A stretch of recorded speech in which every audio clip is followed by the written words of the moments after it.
My name is Jeff Blair, and I am a member of the 102nd USCT Company B Black History Group. We are primarily a Civil War reenactment group, although we do living history presentations through schools and events like this throughout Michigan and the Midwest, where we portray and educate people on the lifestyles and lives of African Americans, or Americans of African descent, as I like to say it, during the 19th and early 20th century. Now, this guy here standing in front of you in this heavy, moderately heavy wool uniform, will give you a description of what we do and who we are.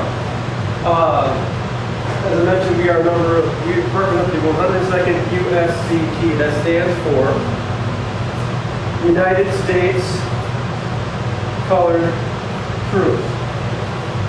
That represents, that was the designator for all military units serving the northern side during the Civil War period, with the notable exceptions of the 54th and 55th Massachusetts, the 5th Massachusetts Cavalry, I think it was the 29th Rhode Island, and the 1st and 2nd Colored Kansas.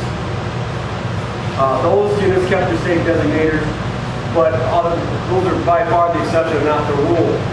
Generally speaking, once you were adopted into federal service and you fell into the Colored Bureau or the Department of Colored Troops, you were given a USCT designator. The 102nd was not immune from that. But to tell the full story behind the 102nd USCT and other colored units during the Civil War, I must start back to how the war started and work our way forward. Those of you that even had an elementary level of history know that when the Confederate forces fired upon Fort Sumter in Charleston, South Carolina, funny how South Carolina is always the start of stuff. Just throwing that out there, food for salt. They've always been kind of wacky down there. But when the Confederates fired upon Fort Sumter in Charleston, South Carolina in April of 1861, the thought throughout the public at that time, and it just thought of, this was going to be a war to reunite the Union, not a war to free slaves. That was just the general thought of the population at the time. Frederick Douglass here saw a golden opportunity for the colored race to better itself or to help fight for freedom and free the people left behind. In fact, a famous quote from, can you see that? Or I'll read it to you. This is a famous quote from Frederick Douglass prior to blacks actually being adopted into federal service. Once let the black man get upon his person the brass letter U.S., let him get an eagle on his button and a musket on his shoulder and bullets in his pocket. There is no power on earth that can deny that he has earned the right to citizenship. And that was, from the black community standpoint, the object of this war. We're going to prove our manhood. We are going to prove that we are as equal as anybody else that's living in this country. However, oops, let me do that. President Lincoln, as many of you already know, he was not for that. He was one of those people that was still in the belief that this is going to be a war where we're going to put back together the Union. Where we are going to be as amicable as possible to the South, get them back to the Union without as little conflict as possible. And to make this a war about freeing the slaves, he felt at the time was going to be a losing proposition. Because at the time, you've got the hard South is going to be against you. The Mississippis, the South Carolinas, the Virginias, the Floridas, the Alabamas, the Georgias were going to be against you anyway. He was worried about losing the Missouris, the Kentuckys, the Maryland, the border states. If he did something that offended that population and they went to the southern side, the war was lost. And in a famous letter to Horace Greeley, who was the New York newspaper editor at the time, Lincoln said this: "My paramount objective in the struggle is to save the Union. And it is either to save or destroy, and is not either to save or destroy slavery. If I could save the Union without freeing any slave, I would do it. And if I could save it by freeing all the slaves, I would do it. And if I could save it by freeing some and leaving others alone, I would also do that. What I do about slavery and the colored race, I do because it helps to save the Union. And what I forbear because I do not believe it would help to save the Union. I shall do less whenever I believe that what I am doing hurts the cause, and I shall do more whenever I shall believe doing more will help the cause. Pretty much straightforward. However, even as Lincoln, he wrote this in the summer of 1862. Even Lincoln was starting to change by that time. If we go by going on progress of the war by this point, the war is going badly for the North. Earlier Confederate generals, and by this time Robert E. Lee had taken command of the Army in Northern Virginia. They were wiping the floor with any Union army that put it against them. Wasn't even pretty. And so, even while Lincoln is writing this, he's thinking in the back of my mind, we got to change the narrative of what we're doing here. What our current strategy is not working. And so, in the summer of 1862, he first came up with the idea of the Emancipation Proclamation. The Emancipation Proclamation was a wartime measure that freed slaves in any, what it said essentially is that any state that is in open rebellion to the government of the United States, if you are held in bondage in that state, you are hereby declared free. What does that mean in practicality? In practicality, it means that if you had a Union army, if you were a slave in a southern state and you had a Union army nearby and you could get to it, you were free. If you were deep in Texas or deep in Mississippi, this doesn't mean anything to you. Hence, that's why later on he pushed for the adaptation of the 14th Amendment that ended slavery forever. But for wartime purposes, this is Lincoln's first move to taking away at least a resource from the South, which was their slaves. His cabinet they were lukewarm on it at best, in that the Union Army had not won anything significantly up to that point. And in particular, this man right here, Lincoln's Secretary of State, William Seward, said, look, President Lincoln, I'm all for you freeing the slaves. I think that's a wonderful idea. But if you come out with this Emancipation Proclamation at this time, it's going to look like you're desperate. It's going to look like you're grasping for straws.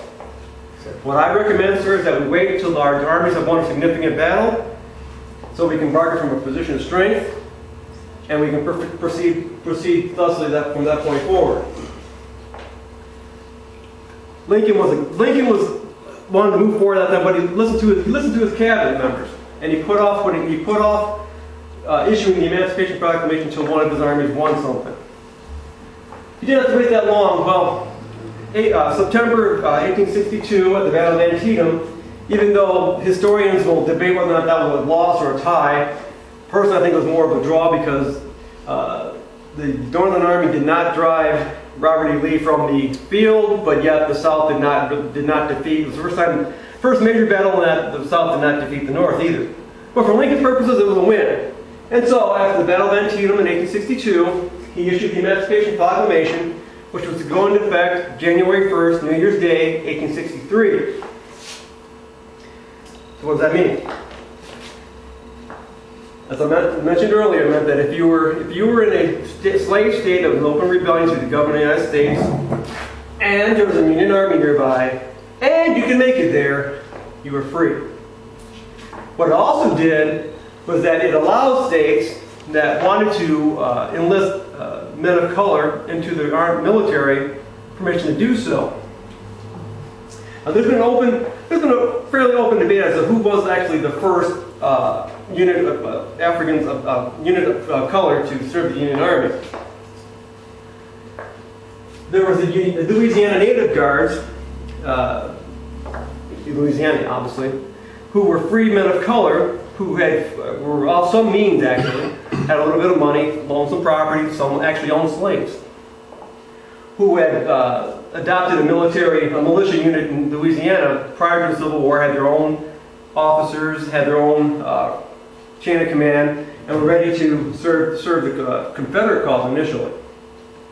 When the war broke out, they offered their services to the Confederacy, and were told, no, you can't get out of it, we don't want you. we can't have black people in our military. That undercuts everything we believe in. So no, we don't want you. But some could argue that they were the first unit of color. Then you have the first South Carolina Colored Infantry. Now everybody, I speak to middle school groups and high school groups sometimes also. So what I'm about to say next, I have to tailor to my crowd. Because some people may not remember, because this movie came out in 19... Remember the movie Glory? Yeah. Everybody here is over 25. Right? Everybody remembers that. Well, I speak to the high school groups, like, I forget you guys that young.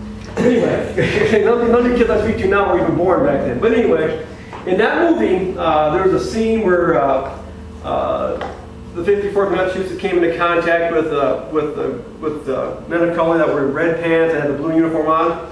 Those represented the 1st South Carolina Colored Infantry.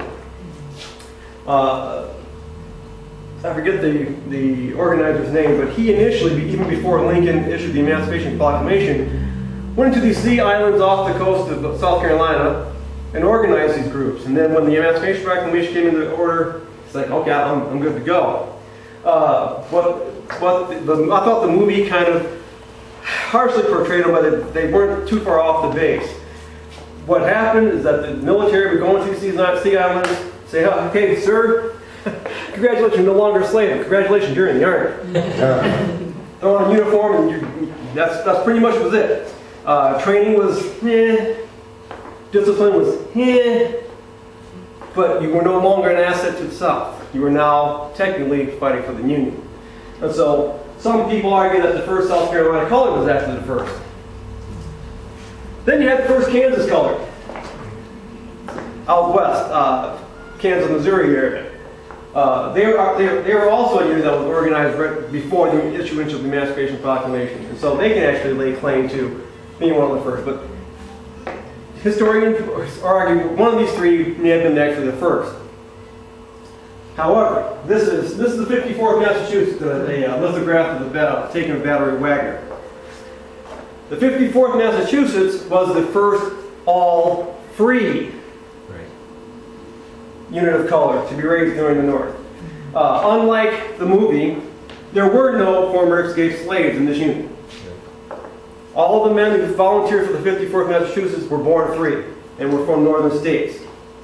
Sojourner Truth sent her sons east to join the 54th Massachusetts from when she lived in the Battle Creek area. Because at that time, Michigan was still lagging behind. I'll get to that story in just a second. But the 54th Massachusetts was the first unit raised entirely in the North, all of freedmen of birth. That brings to the story of the 1st Michigan Colored Regiment, which was to go on to become the 102nd USCT. Other states, upon the issuance of the Emancipation Proclamation, such as Massachusetts, Rhode Island, Pennsylvania, New York, immediately started adopting black men into their military. Michigan lagged behind. There was still a strong resistance to that. In fact, there was still a law in the books in 1862 that prohibited anyone of color from owning a gun in the state. And so, if you're not going to allow this person to buy a gun, why would you put this person in your military?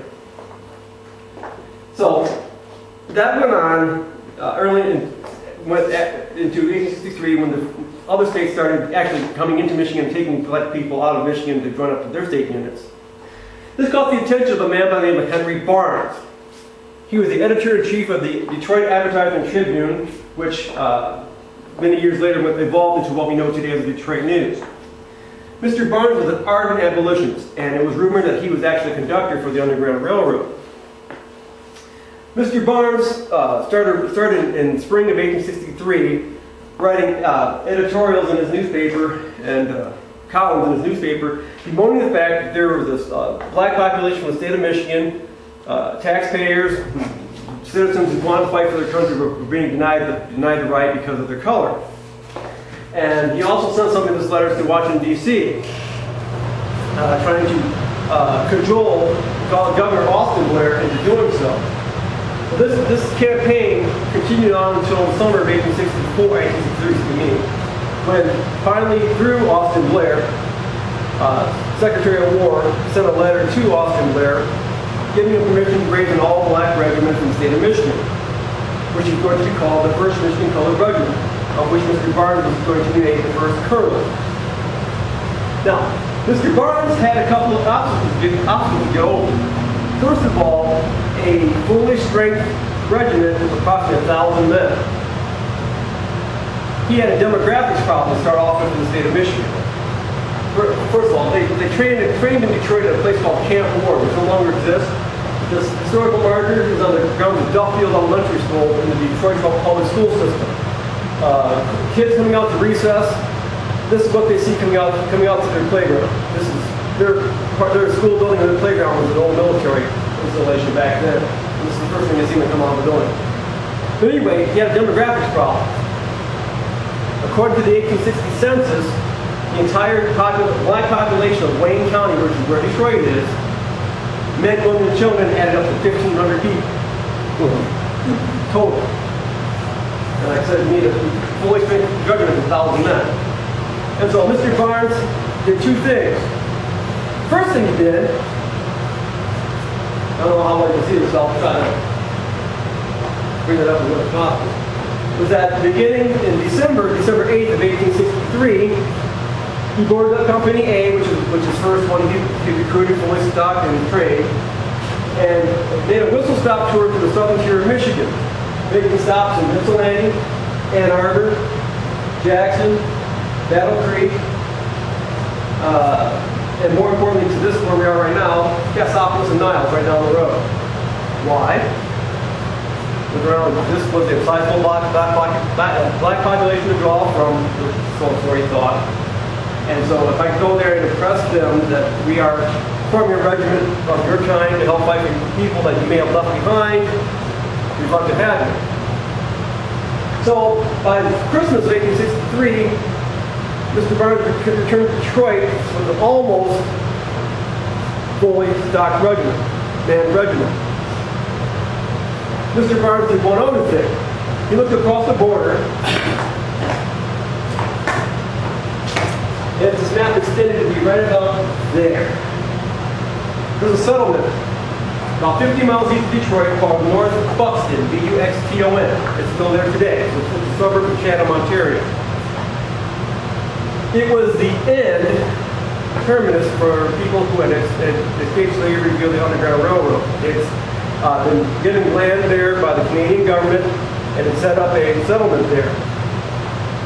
And because it was technically illegal to recruit across international borders, it was all done on the down low, on the hush-hush. But representatives for Mr. Barnes and the 1st Michigan Colored Infantry were able to convince approximately 300 men who became Canadian citizens for all intents and purposes to come back across the Detroit River into Detroit and join up with the 1st Michigan Colored Infantry. Oh, one other fact I forgot to throw out. As it relates to Cass County, Cass County recruits were the majority of men in Company F and Company B. So if you see a reference to the 102nd U.S. Company F, those were men from this area here. Anyway, by the end of 1863, Mr. Barnes' recruiting effort had paid off. He stocked up to approximately 900 to 1,000 men. They trained at Camp Ward through the winter of 1864. And in February of 1864, they were given their marching orders to leave Detroit for Annapolis, Maryland, via railroad. And then once they arrived in Annapolis, Maryland, they were put in under the command of Ambrose Burnside in the Department of the South and shipped to Beaufort, South Carolina, nearby the Parris Island Marine Corps base is today. And from Annapolis to South Carolina, the name changed from the 1st Michigan Colored Infantry to the 102nd USCT. Mr. Barnes, who had no military experience, he was just the spearhead on the recruiter getting his ball rolling. He voluntarily resigned his commission and turned it over to this man right here, Colonel Henry Chipman. Mr. Chipman was to be the commanding officer of the 102nd USCT through the remainder of the war. He had previous combat experience with the 11th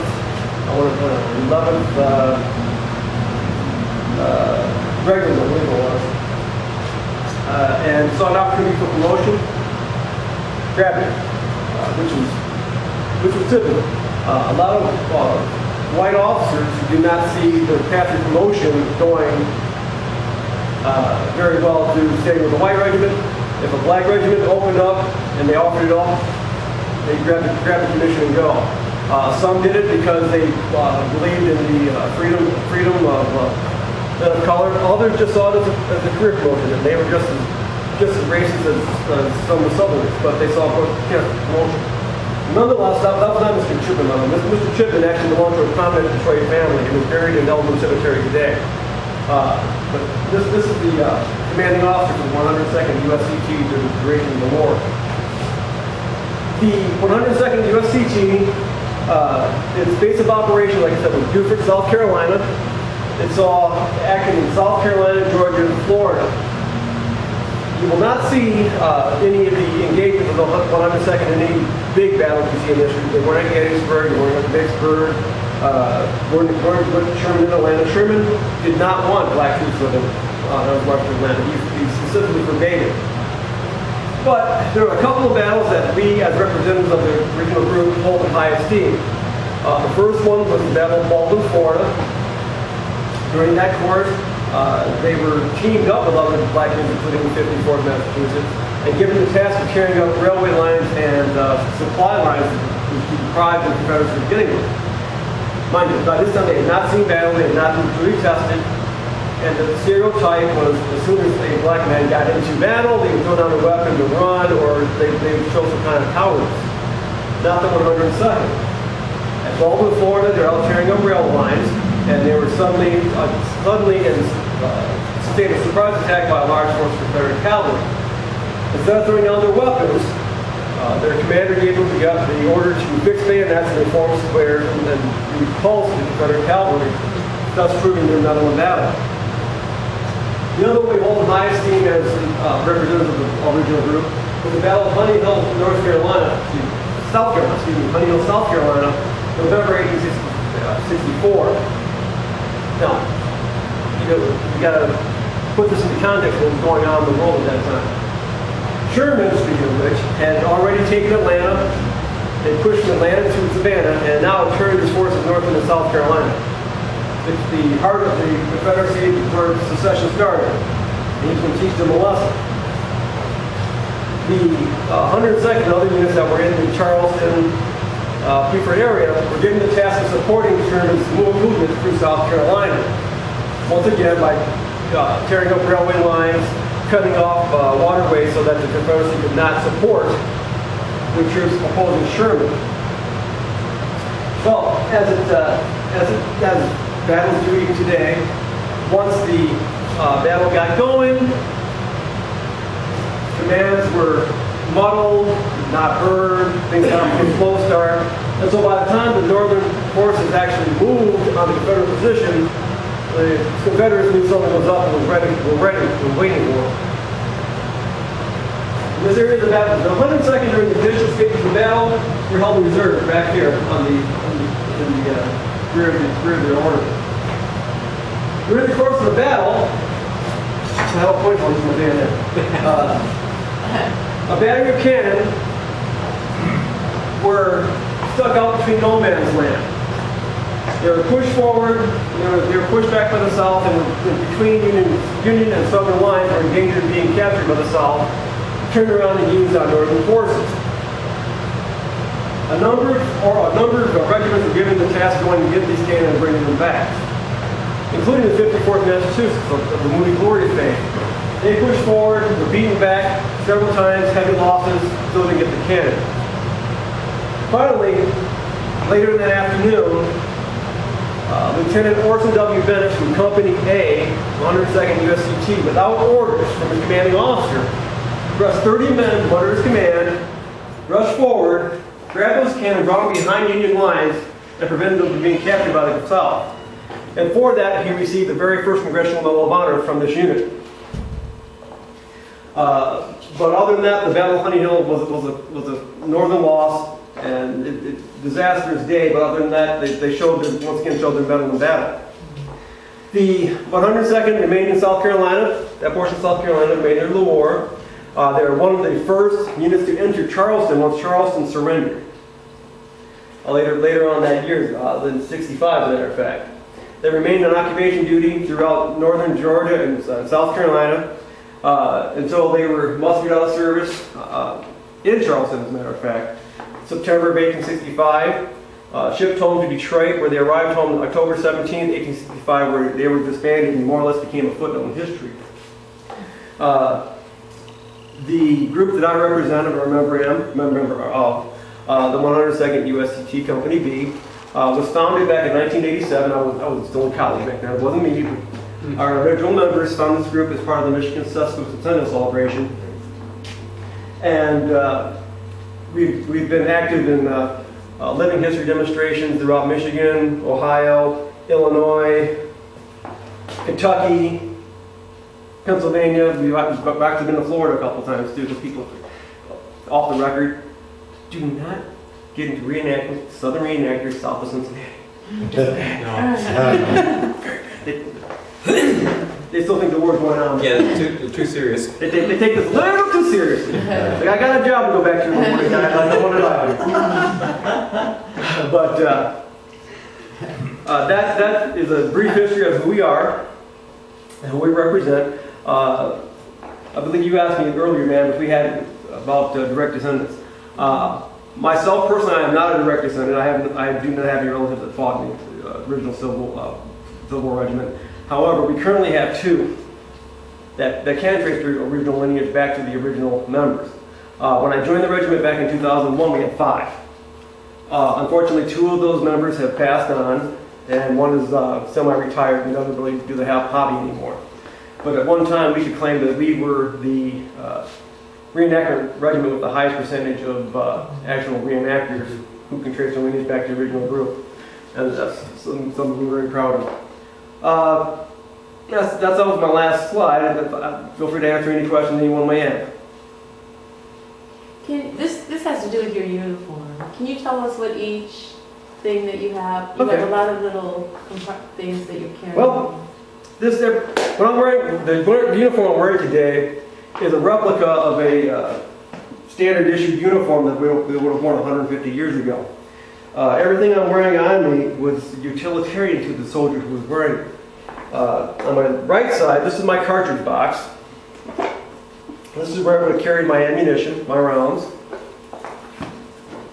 This is my cap pouch, because when you come out a little later and watch us demonstrate, the weapons we used were single-fire musket-loaded, or muzzle-loaded muskets. And so this was their ignition source, one little cap. You pour your gunpowder down the muzzle of your barrel, pack it down, and place one of these on the ignition source. It sets the spark off and sets your round down the chamber. My bayonet, you've seen that already. This is my haversack. This probably to each individual, I'll get it from each individual soldier, this was your life. This is what you carried. You carried your eating utensils. You carried your pictures from home if you had them. If you were such a heathen that you gambled, you carried your cards in here, although if you were... Don't tell the officers that. Yeah, don't tell. The officers weren't supposed to know that. And just in case you were killed in battle, you didn't want people at home besmirching your reputation. Before you went into battle, you took them out on the side of the road. Oh, nothing here. But you better not kill when I'm going. If I come back, you better not go. Yeah. My shoes are unique in that there is no right, there is no left. Oh. They are as straight can be. I'll go right, Oh. left. There is no right shoe, there is no right, there is no left shoe. Why? I mean, people back then didn't know their left from their right. So that was one reason. The other reason is that it's economy of scale. It's a whole lot easier to make 10,000 straight shoes than it is to make 5,000 right shoes out of 5,000 left shoes. And so that was government thinking. I think that's just about all I'm wearing. Occasionally you'll see people, our reenactors wearing knapsacks also, like where they carry their bedrolls, their tent stakes, so on and so forth. I'm not wearing it right now for practical purposes. But that's pretty much what I wear. And what rank are you? I'm a sergeant. Oh, I'm glad you brought that up too. Yeah. I mentioned one of our members that no longer does the hobby. He was a mentor to me when I joined the group and became good friends with him. And he's since retired. I hear he's not in very good health. He may not be with us for longer. But he could trace his original lineage back to a Canadian. Originally was a slave in Greensboro, North Carolina. Had escaped slavery via an underground railroad. Went into Canada via Detroit. Settled in North Buxton, and then came back. Survived the war and settled in Genesee County, over by Flint. And so when I'm reenacting, I go by the name of Sergeant Benjamin Brooks. So I'm a sergeant, paying homage to that my mentor's relative. Nice. Yes, ma'am. What about the military records? I have family that wasn't in the Civil War. Do they have pretty good records of who was actually involved in it? Oh, yeah. Military records, yes. Yes. That's the one exception. I don't know if you were here earlier when the gentleman was talking about the genealogy. People of color is very, once you get, I can speak on firsthand knowledge. I did this for my mother's side of the family a few years back. I can trace my own family back to about 1837. And then it gets really dicey after that. And it's just a stroke of luck that I was able to go back that far. But if you were in the military, there are direct pension records. There are payment records that are available at the Library of Congress that you can look up and you can determine whether or not this person actually served. For civilians, obviously not even close to easy. Unless free people of color who lived in the North were actually counted as people and not 3/5 of the person as they were in the South. And so it's a whole lot easier if your family came from the North than from the South. But militarily, absolutely. Is it easy to still recruit young people to keep it going, or? We've had this conversation before. Keith, I started doing this, and it's kind of personal with me, because and Keith's going to know where I'm going with this also. As I started this hobby back in 2001 with my son, who at the time was 18 years old. He was our drummer boy. At the time, he lived about this tall, and the drum was half as tall as he was. That kid stuck with it. He can play the drums. He could play the drums. Was the first, I'm going real off script here, was the first one in his high school to lead his drum line in high school in 10th grade in that school history. Now he's this tall, 22 years old, and just graduated from college. That's a issue for all reenactors, reenacting companies, getting younger people involved with the hobby. It's been a struggle my entire time with it. Fortunately, once again, I'm going to play up and ask you guys to come see us out in our camp. We have a couple of young men now, 16, 17-year-old kids right now who have taken a very good interest in it. And I'm thrilled.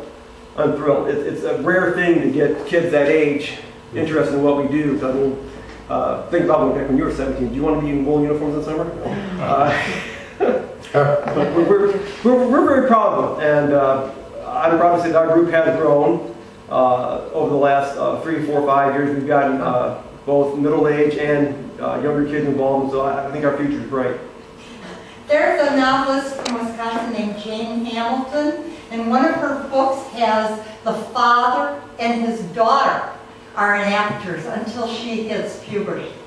It's a very funny part. Yeah, we had that. Well, we as the 102nd doesn't, but any big reenactment scenario or event we have, look carefully. You'll see your odd number of No, she was just, females also. Yeah. but she was playing boy until she Yeah, that's what I'm saying. right. If you look carefully, you'll see a number of girls out there with us also. Some of them beyond puberty, they're still. Yeah, No, it's, well, this there was a grown woman. I don't know if she's still active. There was a grown lady who was a cavalry trooper with the official cavalry brigade for years. Yeah.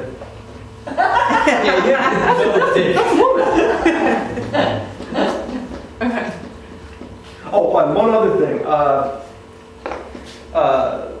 As far as the original group goes, in the I did my master's thesis on how the discrepancies in the movie Gloria as to the way it really was, and so I'm kind of ashamed that I'm actually referring to Gloria as much as I am. But I kind of have to. There was a scene where the paymaster came and they were issuing their pay for the month, and for a private, your pay was $13 a month. Well, we could back that up. For a white private, your pay was $13 a month. For a black, when they first started using blacks in the military, your pay was $10 a month. $3 of which they took out to pay for your uniform. So literally, black troops are being paid half of what a white private was. And it took about a year before that oversight was corrected when they got started doing the same pay. As it was depicted in that movie, some refused to take pay, some took their pay and protested, but that part of the movie was accurate.